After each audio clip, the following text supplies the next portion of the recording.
اور ہمارے پاس اب تک جو اعتراضات آتے ہیں راہ ہدیٰ میں ای میل کے ذریعے سے بھی، اس میں بکثرت یہ سوال پوچھا جاتا ہے کہ مرزا صاحب نے اپنی ایک تحریر میں 1000 مرتبہ لعنت بھیجی اور پھر اسی پہ بس نہیں کیا کہ 1000 مرتبہ، بلکہ 1000 مرتبہ لعنت کا لفظ لکھا اور کئی صفحے اس سے بھرے.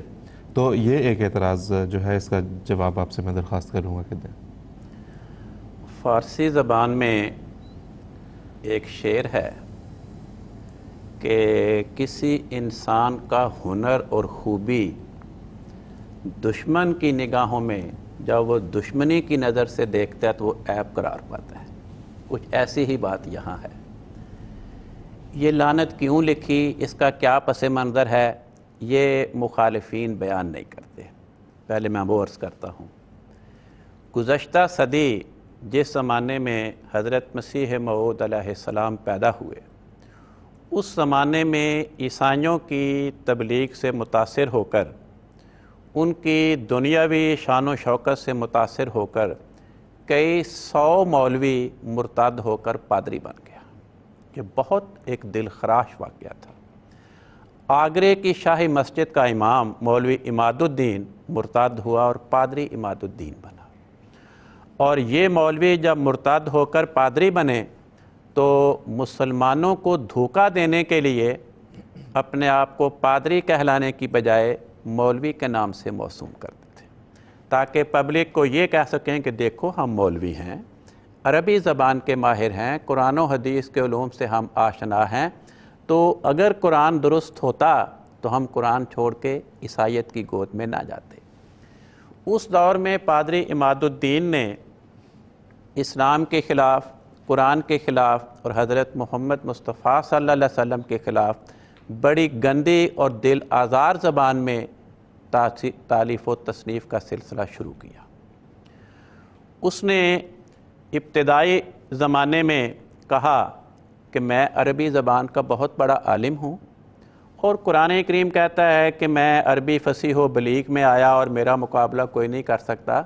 اس نے یہ پراپیگنڈا شروع کیا کہ جناب قرآن کریم تو عبارت بھی درست نہیں ہے، اس کی عبارت غلطیوں سے پر ہے، فصاحت و بلاغت تو بڑی بات کی بات ہے، کجا یہ کہ اس کو معجزہ قرار دیا جائے. حضرت مسیح موعود علیہ السلام نے اس کا نوٹس لیا. آپ نے اپنی کتاب براہین احمدیہ میں اس کو جواباً لکھا کہ دیکھو، کسی کلام کی فصاحت و بلاغت پہ رائے زنی کرنا یہ وہ انسان کر سکتا ہے جو خود اس زبان کا ماہر ہو، اس زبان کی باریکیوں سے آشنا ہو. آپ تو عربی زبان سے واقف نہیں ہیں. حضور نے فرمایا میں آپ کی عربی دانی کی آزمائش کے لیے آپ کے سامنے یہ تجویز پیش کرتا ہوں کہ کوئی قصہ میں اردو زبان میں بیان کروں گا، آپ مجھ سے سن کر اسی وقت وہ اگر فصیح و بلیغ عربی زبان میں اس واقعہ کو بیان کر دیں جو میں بیان کروں تو میں آپ کو 50 روپے انعام دوں گا، اور میں سمجھوں گا کہ آپ واقعی عربی زبان کی لیاقت رکھتے ہیں تو آپ اعتراض کرنے کا حق رکھتے ہیں. اس کے بعد اس نے پھر کتاب لکھی توزین الاقوال.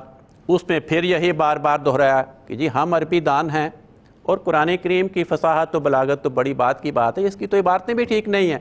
اور اس کے ساتھ ساتھ اس نے حضرت رسول پاک صلی اللہ علیہ وسلم کے خلاف گندے اعتراضات کیے.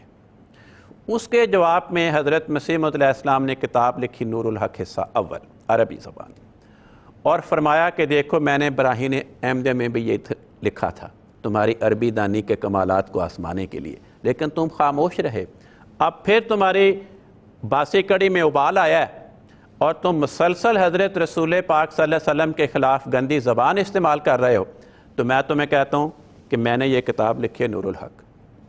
اگر تم یا تمہارے ساتھ جتنے بھی پادری اپنے آپ کو مولوی کہلاتے ہیں، اگر 3 مہینے کے اندر اندر میری اس کتاب کے بالمقابل تم عربی زبان میں فصیح و بلیغ کتاب لکھ دو، اتنی ہی نظم، اتنی ہی نثر جو اس کتاب میں ہے، اور حکومت انگریزی جو خود عیسائی عقیدے کی ہم نوا ہے، خود عیسائیت پہ گامزن ہے، حکومت انگریزی اگر فیصلہ کر دے کہ صاحب پادری عماد الدین نے یا فلاں مولوی نے جو پادری بن گیا ہے اس نے اس کتاب کا فصیح و بلیغ جواب لکھ دیا ہے، تو میں 5000 روپیہ انعام پیش کروں گا.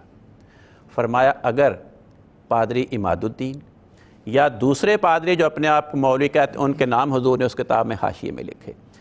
اگر یہ 3 مہینے کے اندر اندر میری کتاب نور الحق کا عربی زبان میں فصیح و بلیغ جواب نہ لکھیں اور پھر بھی قرآن کریم کے خلاف بدزبانی کرنے سے باز نہ آئیں اور حضرت رسول پاک صلی اللہ علیہ وسلم کی توہین کرنے سے باز نہ آئیں تو پھر وہ 5000 روپے انعام کے مستحق نہیں, پھر وہ 1000 لعنت کے مستحق ہیں.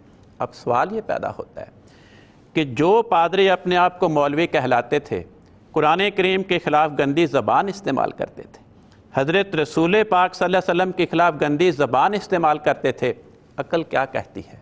عشق رسول کس بات کا تقاضا کرتا ہے؟ کیا ان پادریوں پہ جو اپنے آپ کو مولوی کہلاتے ہیں ان پہ درود بھیجا جائے یا ان پہ لعنت کی دعا کی جائے؟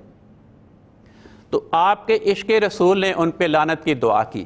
دیکھیں, لعنت گالی نہیں ہے, لعنت دعا ہے. جب اللہ تعالیٰ کسی پہ لعنت کرتا ہے, لعنت کا مطلب ہے خدا کی قربت, خدا کی مدد اور خدا کی محبت سے محرومی. جب خدا کسی پہ لعنت کرے گا تو اس کا مطلب یہ ہے کہ خدا نے اس کو اپنے قرب سے محروم کر دیا, اس کو اپنی امداد سے محروم کر دیا. جب فرشتے یا انسان کسی پہ لعنت کریں گے تو وہ تو اس کو خدا کے قرب سے محروم نہیں کر سکتے. تو فرشتوں کا اور انسانوں کا کسی انسان پہ لعنت کرنا وہ دعا کی حیثیت ہے. تو حضرت مسیح موعود علیہ السلام نے ان کے خلاف یہ دعا کی کہ جو پادری اپنے آپ کو مولوی کہلاتے ہیں اور مولوی کہلانے کے نتیجے میں عوام الناس مسلمانوں کو دھوکہ دینے کی کوشش کرتے ہیں اور رسول پاک صلی اللہ علیہ وسلم کے خلاف بدزبانی کرتے ہیں, میں ان کے خلاف خدا کی مدد سے محروم کہ ان کے لیے دعا کرتا ہوں 1000 مرتبہ. یہ وہ انداز ہے جو قرآن کریم نے سکھایا. قرآن کریم سورۃ البقرہ میں فرماتا ہے ان الذین یکتمون ما انزلنا من البینات والہدی من بعد ما بیناہ للناس فی الکتاب اولئک یلعنہم اللہ ویلعنہم اللائنون. کہ جو لوگ اللہ تعالیٰ کی کتاب کی باتوں کو چھپاتے ہیں ان پہ اللہ بھی لعنت کرتا ہے اور لعنت کرنے والے بھی لعنت کرتے ہیں. یہ لعنت کرنے والے کون ہیں؟ خدا کے فرشتے, خدا کے انبیاء, خدا کے اولیاء اور مومنین. کیونکہ حق و ہدایت چھپانے والوں پہ ان کے ساتھی تو لعنت کی دعا نہیں کریں گے. اس سے اگلی 2 آیتیں چھوڑ کے اللہ تعالیٰ فرماتا ہے ان الذین کفروا وماتوا وہم کفار, جو لوگ کفر کی حالت میں مر جائیں اولئک علیہم لعنت اللہ, ان پہ اللہ کی لعنت ہے. والملائکۃ والناس اجمعین, اور تمام فرشتوں کی تمام لوگوں کی لعنت ہے. بات یہ ہے کہ کیا فرشتوں کی لعنت یا نبیوں اور ولیوں اور مومنین کی لعنت یہ خدا کی لعنت سے بڑی ہوئی ہے؟ حضرت صاحب نے تو 1000 مرتبہ لعنت لکھی. فرشتے کتنے ہیں ان کی تعداد کا تو پتہ ہی نہیں. ان کی اگر لعنت لکھیں تو کتنے صفحے آئیں گے, صفحات میں سما ہی نہیں سکتی. اور تمام انبیاء, تمام اولیاء, تمام نیک بندے جب اس قسم کے افراد پہ اس حکم کی تعمیل میں لعنت کریں وہ لکھی جائیں تو کہاں ہوگی؟ تو بات یہ ہے کہ حضرت مسیح موعود علیہ السلام نے یہ انداز اس لیے اختیار کیا تب پادریوں کی غیرت کو جوش دلایا جائے. اس غیرت کو جوش دلانے کے نتیجے میں وہ کوئی کتاب لکھیں اور قرآن کریم کی سچائی کا مزید نشان دنیا کے سامنے آشکار ہو. تو یہ مقصود تھا. ورنہ دیکھیں یہ کہنا کہ جی بار بار کیوں, بھئی دعا تو بار بار ہوگی. جب دل سے بار بار دعا نکلے گی اس کا اثر اور ہوگا. ورنہ اگر اتنے سے لکھ دیں 1000, سوال یہ ہے ہر نماز کے بعد حکم ہے 33 مرتبہ سبحان اللہ پڑھو, 33 مرتبہ الحمدللہ پڑھو, 34 مرتبہ اللہ اکبر. یہ بار بار کہنے کی کیا ضرورت ہے؟ صرف اتنے کہہ دیں سبحان اللہ الحمد اللہ اکبر. رکوع میں فرمایا کہ کم از کم 3 مرتبہ پڑھو سبحان ربی العظیم. سجدے میں فرمایا کم از کم 3 مرتبہ پڑھو سبحان ربی الاعلیٰ. کیا ضرورت ہے اس بات کی؟ ہر رکعت میں فرمایا سورہ فاتحہ پڑھو, کیا ضرورت ہے اس کو دہرانے کی؟ تو بات یہ ہے کہ تکرار انسانی دل پہ اثر انداز ہوتی ہے. بہت بہت شکریہ کالن صاحب, جزاک اللہ, بہت اچھا.